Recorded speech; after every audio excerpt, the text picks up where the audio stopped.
Anak-anak kami yang soleh dan solehah, kalian tentunya sudah bisa melaksanakan sholat bukan?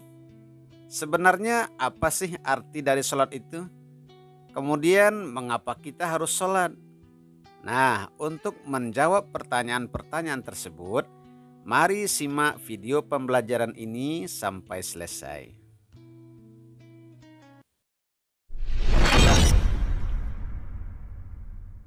Bismillahirrahmanirrahim.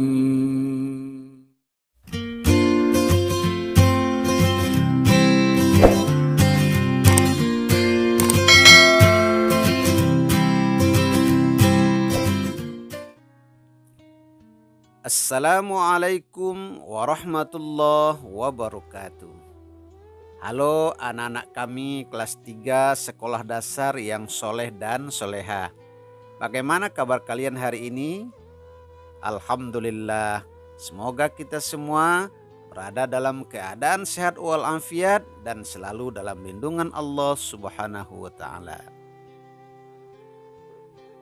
Bapak tidak bosan-bosannya mengingatkan kalian, di masa pandemi ini jagalah kesehatan, pakailah masker bila bepergian, rajin mencuci tangan, dan menjaga jarak dengan orang-orang di sekitar kita.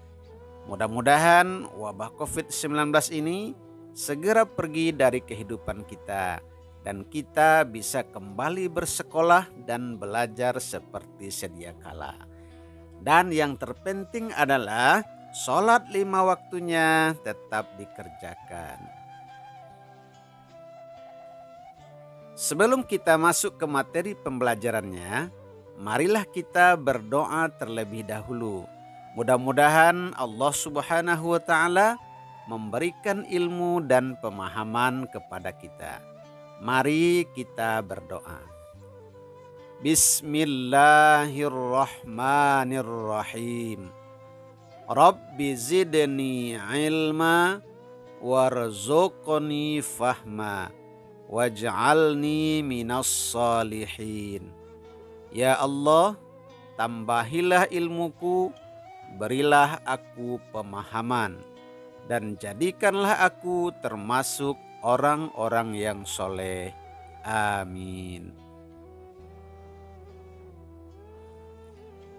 Dalam video pembelajaran kali ini, insya Allah kita akan belajar pendidikan agama Islam dan budi pekerti untuk kelas 3 semester 1. Saat ini kita akan mempelajari pelajaran yang kelima dengan judul Sholat Kewajibanku. Adapun submateri pembelajarannya adalah inti ibadah sholat. Semoga dengan menyimak video pembelajaran ini, kalian bisa memahami apa inti dari ibadah sholat dan menyebutkan arti serta pentingnya ibadah sholat.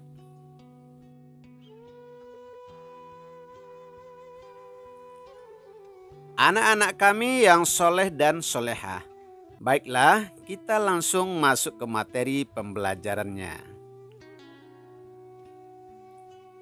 Yang A, kita akan membahas tentang pengertian sholat. Apa sih arti dari sholat? Secara bahasa, arti dari sholat adalah ibadah atau doa. Sholat bisa diartikan doa karena hampir seluruh bacaannya berisi doa-doa. Sedangkan secara istilah, sholat artinya adalah serangkaian ucapan dan gerakan tertentu yang diawali dengan takbiratul ihram dan diakhiri dengan salam. Nah, itulah arti dari sholat secara bahasa dan secara istilah.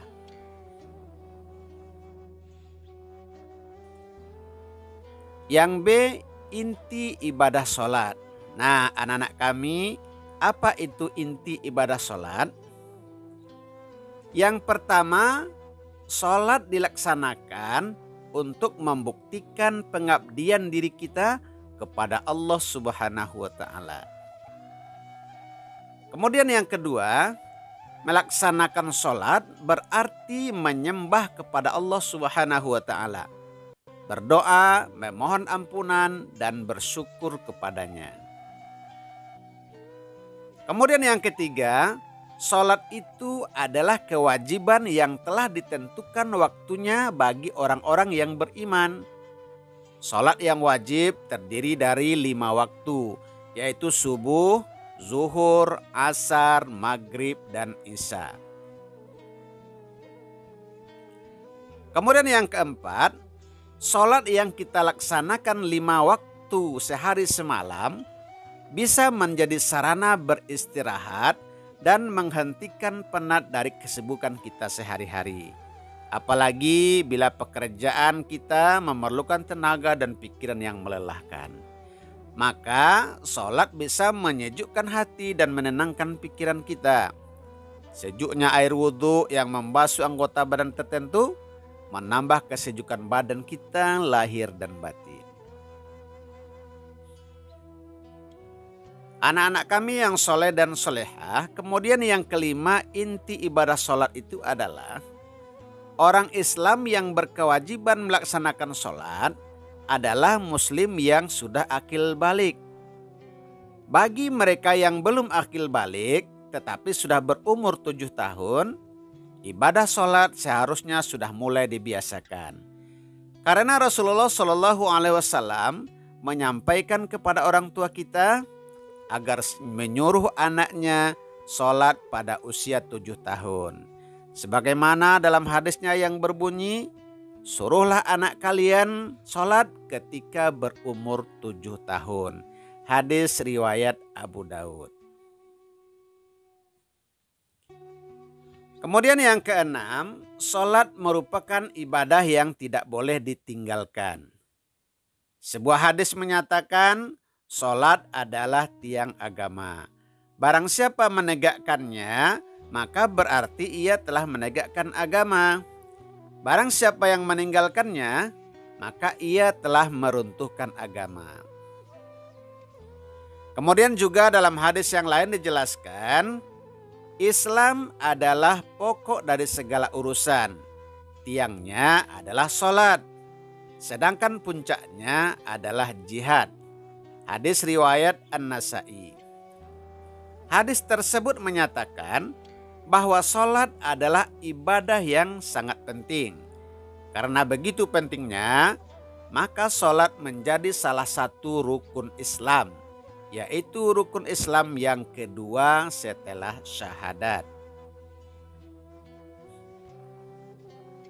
Yang ketujuh, sholat merupakan amal ibadah yang pertama kali akan dihisab atau dihitung oleh Allah Subhanahu wa Ta'ala di akhirat kelak.